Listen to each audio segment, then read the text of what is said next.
Ikaze muri Tour du Rwanda 2026. Iri ni isiganwa rigiye kuba ku nshuro yaryo ya 18 kuva ryagirwa mpuzamahanga mu mwaka wa 2009. Mu mateka Tour du Rwanda ubundi bwa mbere yabaye mu mwaka wa 1988. Icyo gihe ni isiganwa ryitabiriwe n'abakinnyi batabigize umwuga, aho bakunze kwita amateur b'abanyarwanda gusa cyangwa abandi batuvuga mu bihugu by'abaturanyi.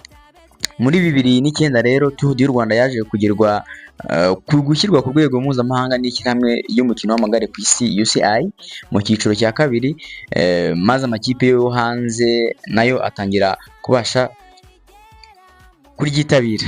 Bamwe mu banyarwanda bagiye baritwara harimo Valence Ndayisenga waritwaye mu mwaka wa 2014 kugeza 2010 ndetse na 2016 aza kuryisubiza, na Bosco Nsengimana waritwaye 2015, tukagira Areruya Joseph waritwaye 2017 ndetse 2018 nanone ryaje kwegukanwa n'umunyarwanda witwa Samuel Mugisha.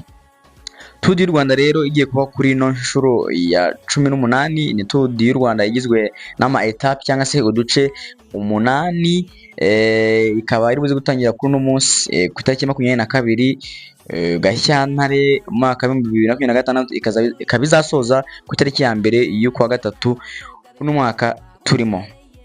Ni Tour du Rwanda izaba iri ku ntera y'ibirometero 993. Etape rero ya mbere ikaza gutangira uno munsi tuvugana ku cyumweru ku isaha 5, ikaba iri buze guhera Rukomo mu karere ka Gicumbi, ikaza gusoreza mu karere ka Rwamagana. Ni ibirometero bigera ku 173 ndetse n'ibice 6.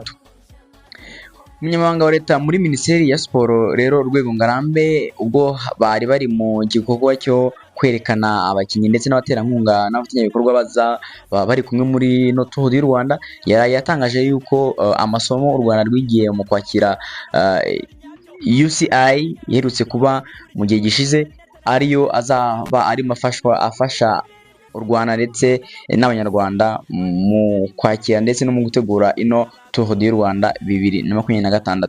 Ndakorera rero kuzaba kuri NTM TV ukabana nanjye Nitisha Moses kugira ngo ugomeze ubone update ziri siganwa Tour du Rwanda 2026 ku nshuro yaryo ya 18. Stay tuned, stay connected, sinzakubure kuri update.